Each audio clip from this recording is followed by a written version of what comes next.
Ciri-ciri negara komunis. 1.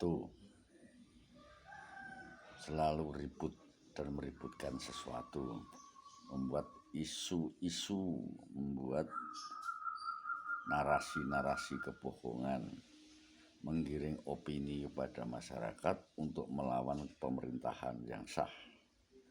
Itulah ciri-ciri khas komunis. Dan negara komunis tidak ada ketentramannya, selalu berperang. Entah berperang dengan negara tetangga, entah berperang dengan saudaranya sendiri, entah berperang dengan siapa. Dan ciri-ciri khas komunis adalah selalu teror.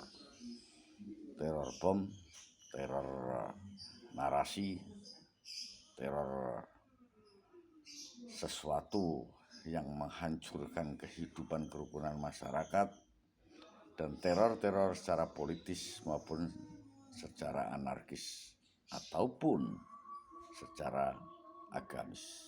Inilah teror-teror yang dilakukan sistem komunis, memecah belah bangsa, mengadu domba masyarakat, rakyat. Indonesia sudah merambah ke itu. Sudah jelas-jelas sekali.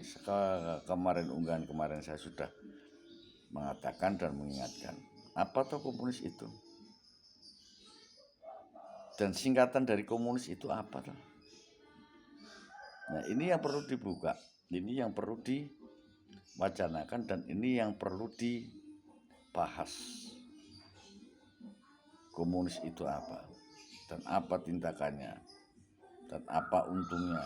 Apa kerugiannya? Kalau komunis itu jelas pasti akan melawan pemerintahan yang sah, yang bukan negara komunis.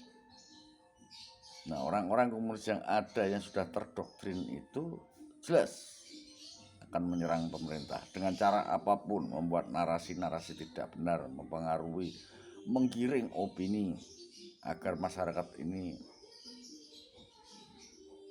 berani pada pemerintah. Inilah kerusakan tata negara atau tatanan negara itu. Majapahit pun dihancurkan dengan orang-orang komunis yang diimpor oleh Belanda. Itu kalau dipahami sudah jelas. Dan siapa pemimpin Partai Komunis di Indonesia, dan siapa yang mendirikan Partai Komunis di Indonesia. Buka sejarah itu agar mereka tahu, dan hingga sekarang kita bisa mengidentifikasi komunis itu siapa, dan sebenarnya siapa. Seperti itu. Monggo, siapa yang punya saran, siapa yang punya pendapat, siapa yang punya pemikiran bahwa negara kita ini sudah penuh dengan pemikiran-pemikiran komunis. Jelas tanda-tandanya sudah jelas sekali.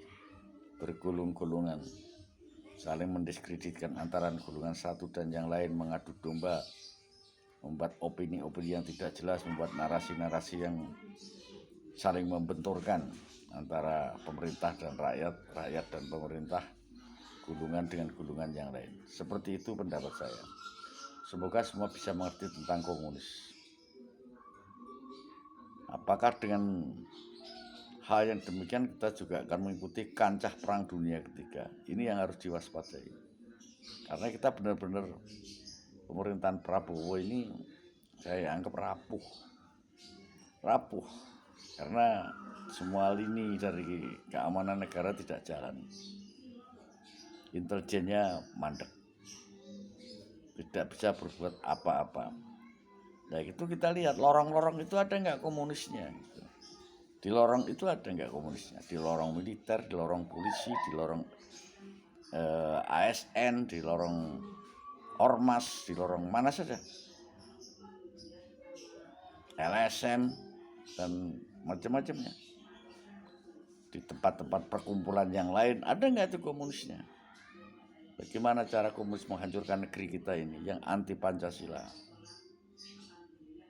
Mohon ini masyarakat nasionalis untuk mewaspadai, ya, masyarakat nasionalis yang cinta akan negeri, cinta akan bangsa, cinta akan rakyat, cinta akan keluarga, cinta akan saudara. Demikian, terima kasih. Mohon dicerna dan dimengerti. Kita waspada dan tetap waspada. NKRI harga mati.